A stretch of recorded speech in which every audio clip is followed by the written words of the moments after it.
વડોદરા શહેર કોંગ્રેસના પ્રમુખ ઋત્વિજ જોશી અને વિરોધ પક્ષના નેતા ચંદ્રકાંત શ્રીવાસ્તવે વડોદરામાં યોજાનારી આગામી ચૂંટણીઓની તારીખો જાહેર કરવા માટે કલેક્ટરને રજૂઆત કરી હતી। કોંગ્રેસના કાર્યકર્તાઓ સાથે કલેક્ટર કચેરીની મુલાકાત લીધા બાદ તેઓ મૌખિક રજૂઆત કરી, તેમાં તેઓ મતદાનની તારીખ જાહેર કરવાની વિનંતી કરી હતી। કોંગ્રેસના જણાવ્યા અનુસાર મતદાનની તારીખ જાહેર કરવામાં વિલંબથી લોકોમાં મૂંઝવણ અને અનિશ્ચિતતા ફેલાઈ છે। તેમણે ચૂંટણી પ્રક્રિયાને ઝડપીને સુચારુ બનાવવા તેમજ લોકશાહી પ્રણાલીમાં નાગરિકોનો વિશ્વાસ જાળવી રાખવા માટે વહેલી તકે ચૂંટણીની તારીખો જાહેર કરવાની માંગ કરી હતી। મહાનગરપાલિકાની આગામી ચૂંટણી માટે તૈયારીઓ શરૂ કરવામાં આવી છે। આ ક્રમમાં વડોદરા શહેર કોંગ્રેસ સમિતિના પ્રમુખ ઋત્વિજ જોશીએ જિલ્લા ચૂંટણી અધિકારી કલેક્ટર સાહેબને એક પત્ર લખીને મહત્વના દસ્તાવેજોની માંગ કરી છે। પત્રમાં કોંગ્રેસે આગામી સામાન્ય ચૂંટણીઓ જે 2025-26માં યોજાવાની છે તેના માટે વહેલી તકે તૈયારીઓ શરૂ કરી છે। કોંગ્રેસે વોર્ડ નંબર 1 થી 19 સુધીની મતદાર યાદી, અનામત બેઠકોની યાદી અને મતદાન મથકોની યાદી પૂરી પાડવા વિનંતી કરી છે। ઋત્વિજ જોશીએ પત્રમાં જણાવ્યું છે કે ચૂંટણીની પ્રક્રિયા સુચારુ રૂપે ચાલે તે માટે અને પક્ષની જરૂરી તૈયારીઓ માટે આ માહિતી આવશ્યક છે। આ દસ્તાવેજોની માંગણી પાછળનો મુખ્ય હેતુ ચૂંટણી પહેલા જ મતદારોને મતદાન મથકો વિશે સ્પષ્ટ માહિતી મેળવવાનો છે, જે ચૂંટણીના આયોજનમાં સરળતા રહે। આ પત્ર દ્વારા કોંગ્રેસે ચૂંટણી પંચને આગ્રહ કર્યો છે કે ઉપર દર્શાવેલા 3 દસ્તાવેજો વોર્ડ નંબર 1 થી 19 સુધીની ફોટોગ્રાફિક મતદાર યાદી, અનામત બેઠકોની યાદી અને મતદાન મથકોની યાદી હાર્ડ અને સોફ્ટ કોપી બંને સ્વરૂપે ઉપલબ્ધ કરાવવામાં આવે।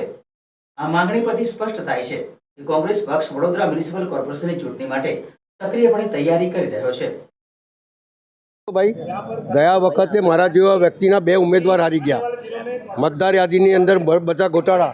મારી ભાતુજી નગર, તમને ડીમાર્ટની સામે, એ ભાતુજી નગર કાઢીને 15માં નાખી દીધેલી, જેની લીધે 1000 વોટ આ બાજુ જતા રહેલા।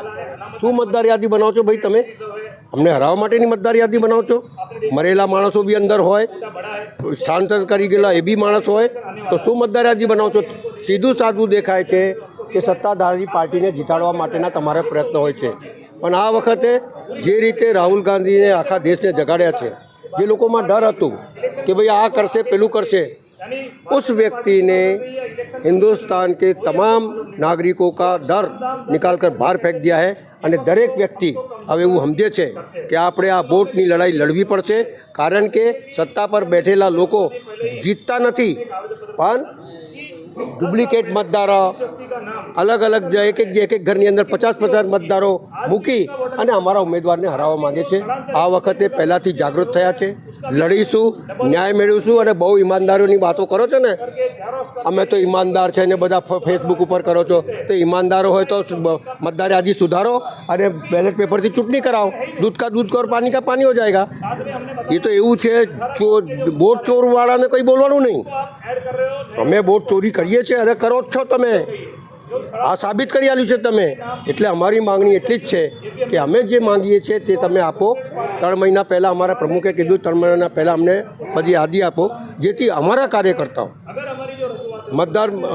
મતદારને યાદી લઈ અને લોકોની વચ્ચે ફરે, એની અંદર ખબર પડે કે કોણ અહીંયાથી સ્થળાંતર થયું છે, કોનું મરણ થયું છે, કોણ સાચો મતદાર છે, કોણ ડુપ્લિકેટ મતદાર છે, 50 માણસ એક ઘરમાં કઈ રીતે રહી શકે, તમામ બાબતોની ચકાસણી કરી અને સાચી મતદાર યાદી લોકોને સામે પ્રસ્તુત કરીએ, જેથી સાચું ઇલેક્શન થાય, સાચા ઉમેદવાર આવે અને સાચી લડાઈ લડે।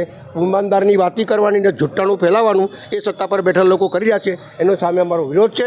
સાચી મતદારી લોકો સામે જાય એ અમારી માગણી છે।